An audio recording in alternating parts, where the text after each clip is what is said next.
I'm Andrew Lewis and welcome to video 3.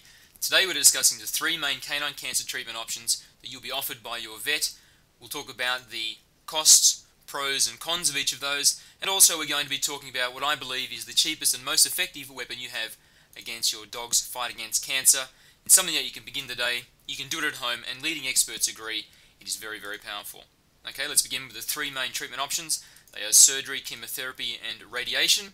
Surgery removes all or parts of the cancer using a scalpel. Chemotherapy uses chemicals to destroy the cancer cells. Radiotherapy uses radiation to damage or destroy the cancer cells. These are the advantages to the mainstream treatments. They are tried and tested. They've been proven scientifically that they do work. They've been accepted by the medical community as the top 3 ways to treat cancer, and they've been proven to work. Dogs do recover from using these treatments. Not guaranteed, but some dogs do recover. Surgery. The main advantages and pros of surgery is the operation may be curative, meaning that one operation can remove all the cancer and then from then on the dog is cancer-free. You can treat most types of cancer. Of course, there's some you can't. Like, for example, if your dog has brain cancer, it would be very difficult to remove a tumour from the brain. And it's also the oldest form of treatment, so it is the most developed. Chemotherapy destroys the cancer cells using chemicals. It is effective in stopping the spread of cancer, and it can also prolong the lifespan, although it's not necessarily curative, meaning that it won't necessarily cure your dog, but just extend its lifespan. Radiotherapy focuses on one cancer site, so this is particularly good if the cancer hasn't spread. It does not affect the whole body, therefore you don't have to worry about the dog having side effects all over its body when you're treating just one area where the cancer is.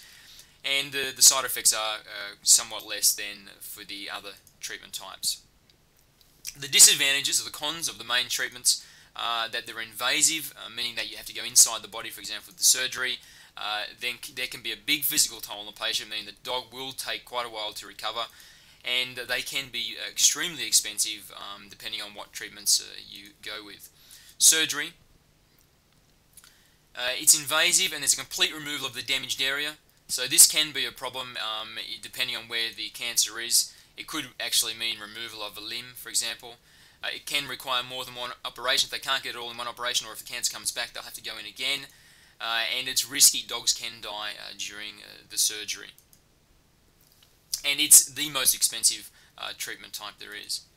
Chemotherapy, it destroys many of the good cells along with the bad cells. So although the dog may have cancer in one particular place, it's going to be destroying good healthy body cells all over the dog, and that can have many serious side effects, and there can be long-term damage to the body of the dog because of this damage to the healthy cells, and again it's also very expensive. Radiotherapy, it's not very useful if the cancer has spread. So for example, if the cancer has metastasized and it's in more than one place, radiotherapy is not very effective. Again, there are side effects, and again it's also very expensive. These are the costs you can expect when you go with these 3 main treatment options with the vet. So first of all, you go and see the vet for the first time because you think there might be something up. You're going to spend about $50 for the initial consult. If the vet says your dog has cancer, it's worthwhile getting a second opinion. That's going to be another $50. Eventually, you'll be referred to a specialist. You're looking at $120 for the first consult. To have all the tests that are required to be sure that it's cancer, that's another $500.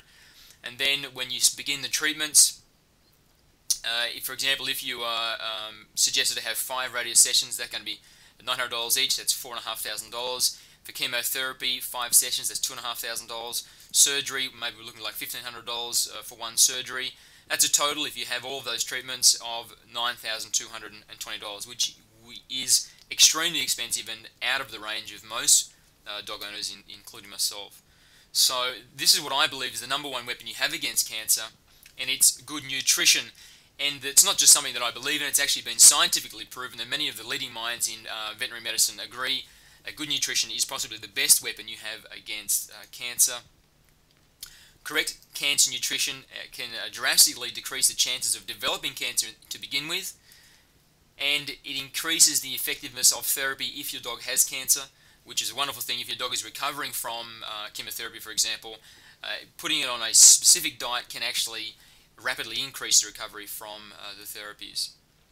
It increases the speed of recovery, which we were just speaking about, and also increases wound healing after surgery. So if your dog does have a large wound with proper nutrition, it has actually been scientifically proven that wound heals faster and the dog recovers more rapidly when good nutrition is used.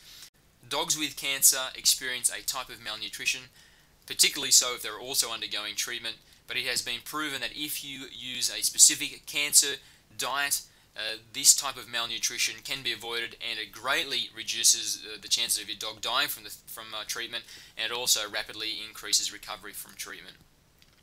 It also improves the quality of life because your dog is healthier, happier, and generally feeling better within its health. And most importantly, proper nutrition keeps your dog healthy and by your side for the longest time possible. And this is really what it's all about. Maybe we can't get a cure for our dog. We hope that we can. But if we can still get many more years of wonderful health and happiness with our dog by our side, well, then it's all been worth it. And it's been proven that correct cancer nutrition does this. And this is what the experts are saying about nutrition. It's not just me. A dog or a cat with cancer needs a special diet.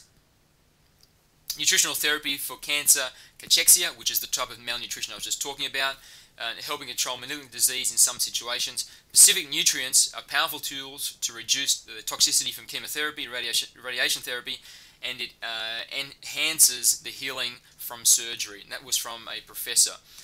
Pets with cancer require consistent, high-quality nutrition, and the National Canine Cancer Foundation has said this. They are the authority on cancer treatments. Malnutrition can increase the risk of complications, decrease survival rates. Patients with good nutritional status have an improved response to therapy and better quality of life. And so what we're really saying here is feeding your dog from a tin, if it has cancer, is not adequate. Good nutritional status only can be achieved by giving your dog a specific cancer diet that you have designed yourself at home. This professor, he says that nutritional intervention must begin early, followed through aggressively to gain the maximum benefit. So it's not just something that you want to do once the dog is, halfway through the cancer, or something that you just do in the beginning. It's something you want to begin early and follow right through, and it's been shown that it can enhance the response to therapy and improve the quality of life. This pet nutritionist says that homemade diets for dogs with cancer can provide the highest quality of nutrients, which will strengthen the overall health of the pet, which is very important if your dog is battling a disease as serious as cancer. So what we can gather from this is it's very important that you give correct nutrition to your dog with cancer. And that means not just a healthy diet, but a diet that is specifically designed for a dog with cancer. It's a very important distinction. Now that we understand the importance of good nutrition for a dog with cancer, I'm going to introduce you what I believe is your dog's best chance against fighting cancer using these principles. And it's our new book called Canine Cancer Secrets. In Canine Cancer Secrets, you're going to discover everything you need to know about canine cancer, including the causes, prevention, types, treatments, and the cures. You're also going to discover the top 7 canine cancers. For each of those, you're going to hear what the rates are, what the causes and how to prevent it, which ages, breeds, and sexes are most likely to get this type of cancer, the symptoms you can expect to see, and what the diagnosis is going to be, and also what treatments are available and the likelihood, the prognosis of a recovery from these top 7 canine cancers. We also have 4 chapters on nutrition. Now that we understand the importance of nutrition in treating a dog, we can discuss the dietary needs of a dog with cancer. We can talk about the chemotherapy side effects and how we can use nutrition to beat those. We're going to talk about supplementation, which can help, including vitamins, antioxidants, and immunostimulants. And also we're talking about anti-cancer herbs, which are proven to help a dog with cancer. And then we talk specifically about feeding a cancer patient. We have bath recipes. We have 14 perfect cancer recipes, and by perfect I mean recipes that have been designed specifically for dogs with cancer. And we have 3 chemotherapy recipes. If you have a dog undergoing chemotherapy, then these recipes have been specifically designed to help your dog recover from the chemotherapy side effects. This is what I would like you to do next. Click the link you see above or below this video, and then you'll find on the next page more great info about treating a dog with cancer, and also you'll get to see some of the wonderful free bonuses you also receive with your copy of Canine Cancer Secrets. If your dog has cancer, I hope very much that you have a wonderful outcome and that your dog gets over the cancer. If you don't have a dog with cancer, then you still have time. It's been proven now that more than 1 in 2 dogs get cancer, so don't wait until it's too late. Discover this information now. Give your dog the best chance it has against cancer. Thanks very much. My name is Andrew Lewis, and I'll be speaking to you again soon. Thank you. Bye.